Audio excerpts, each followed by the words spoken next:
Former President Trump began his week receiving target letters from Special Prosecutor Jack Smith. Trump is the subject of numerous investigations. The target letters deal with Trump's role in the January 6th insurrection. Criminal indictments are likely. Donald Trump is now on the verge of indictment on the most serious allegations he or any other American president has ever faced: that he illegally tried to cling to power after losing the 2020 presidential election. Special counsel Jack Smith notified the former president late Sunday that he is the target of the wide-ranging investigation into the events leading up to the January 6th attack on the U.S. Capitol. Trump himself revealed the news today in a statement, saying he had received a letter from prosecutors, quote, stating that I am a target of the January 6th grand jury investigation, which almost always means an arrest and indictment. He added, horrifying news for our country. Such a target letter is a clear indication indictment is likely to come soon, possibly within days. Sources tell ABC News Trump's aides and attorneys spent the day calling around to see if anyone else had received a target letter. We can't find anyone, one of those sources tells us. Trump said the prosecutors gave him until Thursday to testify before the grand jury.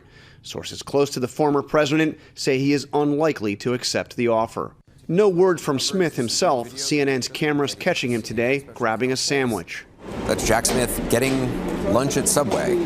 Smith's investigation goes far beyond the events of January 6th, when Trump watched the riot unfold on television after sending his supporters to the Capitol. Smith has also looked into the effort by Trump and his allies to overturn Trump's election loss in several key states, talking to local election officials in Arizona, Wisconsin, Michigan, Nevada, and in Georgia, where Trump was recorded pressuring Secretary of State Brad Raffensperger to, quote, find the votes he needed to win. So what are we going to do here, folks? I only need 11,000 votes. Fellas, I need 11,000 votes. Give me a break. Prosecutors are also investigating the Trump team's alleged efforts to put together fake slates of electors in several of the states he lost, part of the effort to overturn the election results on January 6th. And they are looking into Trump's mindset.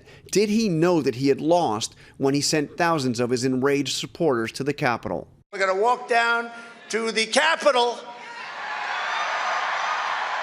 because you'll never take back our country with weakness. You have to show strength, and you have to be strong.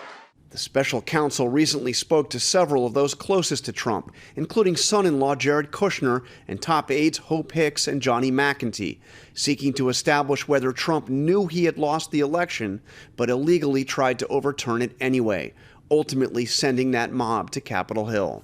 Some Republicans are accusing the Justice Department of weaponizing the federal government, but Democrats argue prosecutors are just doing their job. It's unbelievable. Some of former President Donald Trump's biggest supporters in Congress were quick to jump to his defense after Trump said he could soon be indicted again, this time for his role in the efforts to overturn the 2020 presidential election. What Jack Smith is doing, he's weaponizing the Department of Justice against President Trump in a complete lie. Special counsel Jack Smith's office is leading the Justice Department's investigation into any attempts to interfere with the transfer of power after the election. Trump posted on Truth Social Tuesday that he received a letter informing him that he is a target of the investigation. He received similar notice before his indictment last month in a separate investigation related to his handling of classified documents. It's time and time again. I think the American public is tired of this. They want to see equal justice. Smith's investigation has gathered testimony from former Vice President Mike Pence, former Trump lawyer Rudy Giuliani, and local election officials. No one is above the law. Trump consistently denies any wrongdoing, but Democrats, like Rhode Island Congressman Seth Magaziner, say the legal process should determine guilt. He has a record of lying and cheating, and it's catching up with him now. And prosecutors in Georgia are conducting a separate investigation into Trump's efforts to reverse his loss in that state. And they are expected to announce any charging decisions next month. In Washington, I'm Jesse Chenor. Stay with us. This Week continues in a moment.